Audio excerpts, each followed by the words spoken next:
Allah dünyanın maksimumunu verir bəzi adamlara ki, bax budur, bacardığı budur. Ki bundan keçəsən axirətə. Desən ki, bu qədərdir, sən bu məni qane eləmədi, mən daha üstün istəyirəm. Necə ki, meyvə satan görsən bir dənə dilim verir ki, bundan ye ki, hamısını alasan da neçə kilo alasan. Allah da bir damcı dünyada nəsə ləzzət verir ki, bunları mən pislədiyim yerdir bura. Gör, təriflədiyim yer nə olacaq. Köçüb gedəsən, fikrin köçsün ora yönəlsin.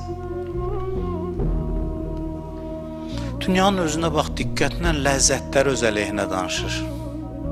Məsələn, toy ləzzətlidir. Toy bir bəyin tutaq ki, nə bilməm belə deyə. Yox, əvvəllər belə də ən şad günlərindən biridir. Dostları ilə hazırlaşır filan, kostyum alım, neyniyim filan.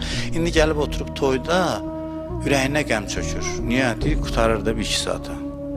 Yaxşı, neyniyək, necə eləyək, gəl bir gün də artıraq, 2 gün toy. Yaxşı, 3 gün, 5 gün, 1 il övladı olsun, toy davam eləsin məsələn. Nə olacaq onun? Nə uzatmaq olur, qısası da ki, qəm gətirir.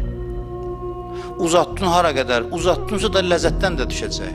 Cəmaət də gündə sən toy və müddəti var, gəlir, bitəcək. Hər dəfə qulağına pıçıldayır ki, bu da keçər. İstəyirsən deyir, bunu haradasa görmüşdüm bu sözü. Bu sözlə özü tam müvazinətdə saxlaya bilərsən. Dünya sənin xeyrivi olanda, dinən bu da keçəcək. Dünya sənin əleyhi olanda dinən bu da keçəcək. Bu da keçəcək, bu da keçər.